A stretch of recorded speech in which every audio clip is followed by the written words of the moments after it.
Ibang klase tong pag-welcome ng Phoenix sa bagong guest team sa PBA. Pinisikal agad na pikon pa ang kanilang import kay Richie at Perkins. Showtime pa si Rivero, 2 beses pinanis si Kobe Lam. Mamaw sa ilalim ang import ng Phoenix pero halos ayaw namang magbintis sa mid-range ni Cameron Clark. Second game sa opening day ng PBA Commissioner's Cup kung saan ngayon naman nga ay masusubukan ang bagong guest team sa PBA na Hong Kong Eastern kung saan makakalaban nila ang Phoenix Fuel Masters. Magbabalik PBA nga ang mga dating Bay Area players na sina Kobe Lam, Glenn Yang at Hayden Blankley. Familiar din sa PBA ang kanilang import na si Cameron Clark na naglaro na dati sa SMB at NLEX. Ang magiging import naman nga ng Phoenix this conference ay si Donovan Smith na may height na 6'10". Una nga nakapuntos sa laro itong import ng Phoenix na si Donovan Smith. Nagkaroon nga ng 4-0 start ng Fuel Masters. Una namang nakabasket sa Hong Kong ang nagbabalik na si Glenn Yang sa kanyang 3-pointer. Pinisikal naman agad ni Richie Rivero itong si Cameron Clark in transition. Talsik nga dyan ang import ng Eastern. Napikon nga dyan si Clark kung saan susugurin na sana si Richie. Naging back and forth nga ang opensa ng both teams sa early minutes. Patuloy nga ang pagiging agresibo sa ilalim ni Donovan Smith. Nakuha naman nga sa kabila ni Hayden Blankley ang kanyang unang basket sa game sa isa ding 3-pointer. Halfway mark ay paunti-unti ang paglaki ng lamang ng Hong Kong Eastern kung saan take over na dyan sa kanilang opensa si Cameron Clark kaya makakapagpabaon pa ng 9-point lead ang Eastern 23-14 end of first quarter. Second quarter ay nagkaroon agad ng magandang defensive play si Glenn Yang na nagresulta ng kanyang transition basket. Umabot na nga sa double digit ang kalamangan ng Hong Kong Eastern. Naging pamatay sunog naman nga itong 200 dunk ni Donovan Smith. Paunti-unti nga itong pagbawas ng Phoenix sa lamang ng Eastern kung saan biglang uminit sa opensa si Richie Rivero. Ganda pa ng sidestep niya dito kung saan naisahan niya dyan ang depensa ni Kobe Lam. Naibabangan ng Phoenix sa 2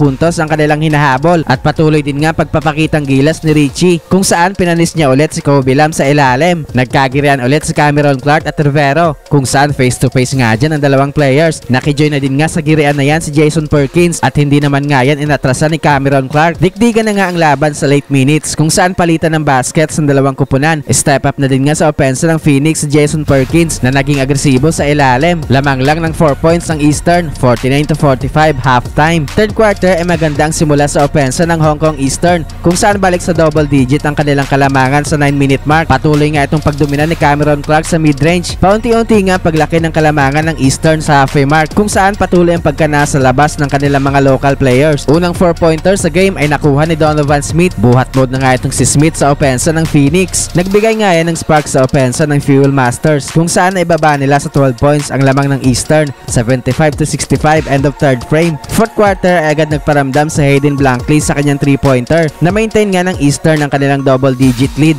Nagpaparamdam na din nga sa opensa si Kobe Lam matapos mag-struggle sa first 3 quarters. Hindi nga makahanap ng spark sa opensa itong Phoenix. Hindi na nga nakahabol pa sa game na ito ang Fuel Masters sa laki na din ng lamang ng Hong Kong. Kaya panalo nga sa game na ito ang Hong Kong Eastern.